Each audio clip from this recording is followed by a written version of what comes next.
reason why we've called this conference today is to address a number of issues. And we have not had one before today because up until this point of time we have focused our energies and attention on ensuring that the fullest cooperation and support is given to the Korean authorities as they go about deciding how they want to follow up on this matter. To give you an idea of the cooperation and support that we have been given the authorities, I can tell you that the seafarers involved in this have been attending for periods of interrogation of around about 160 hours in the 11 days following the incidents, and that sometimes this is run between 14 hours a day.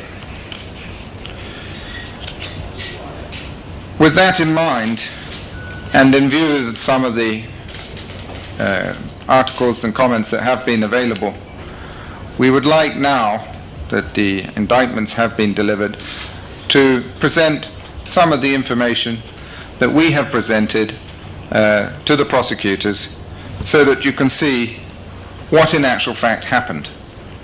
Because I think at this point in time the full set of facts has not been clear for everybody to have a look at in one piece. I myself am very happy to go through this because I am extremely confident that at the end of this you will see that the Master and Chief Officer followed in exemplary manner the procedures and practices of the utmost good seamanship, to the extent that I think they went far beyond what might have been considered normal good practice. My name is Bruce Ewan. I'm an independent consultant from Singapore. I specialize in casualty investigation. I've spent 15 years as a VLCC master with Worldwide Shipping in Hong Kong, so I understand the problems that the master of a HEBEI Spirit encountered. If we can move on to the first animation. All the positions of these ships were taken or provided by the VTS service in Korea.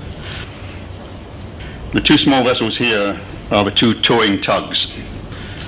There's a red one and a green one. The barge is a big shape in the middle. There's a third tug just at the after end of the barge. The HEBEI Spirit is down here. The flotilla is moving almost due west and finally passed and clear. So by that time the master of the HEBEI Spirit, we think, has done a very good job. One of the tow line parts. So the barge starts coming back because of the wind effect on the barge and pulls a single tug back onto the ship.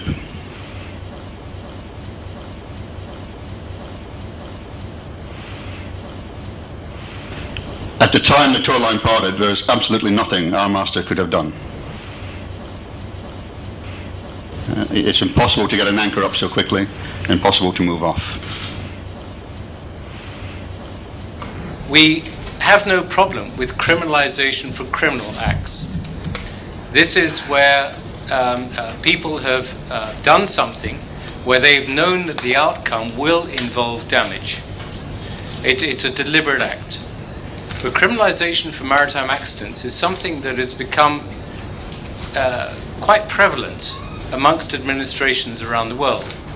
And it generally involves a reverse burden of proof for a criminal act. In other words, the oil has come from your ship. You are guilty unless you can prove to me that you are innocent. Now, if you think about it, that's quite an odd way to look at a criminal act, especially when you have jail sentences, huge fines, and other penalties which can be assessed against the seafarer. We are very disappointed by the action of the Korean authorities in indicting the two crew members. We're very disappointed with any maritime authorities who indict crew members who have been involved in an accident. It's not.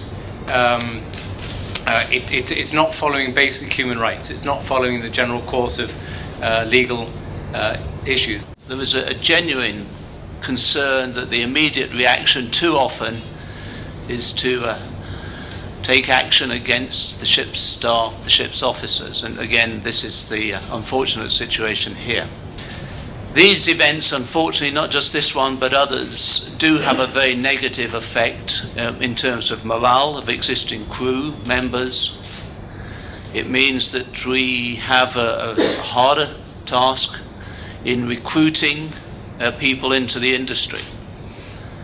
And from all of us on all parts of the industry, not just the tanker side but all sectors of the shipping industry, a very major concern that this criminalisation approach that is too routinely adopted is a very negative impact on the industry.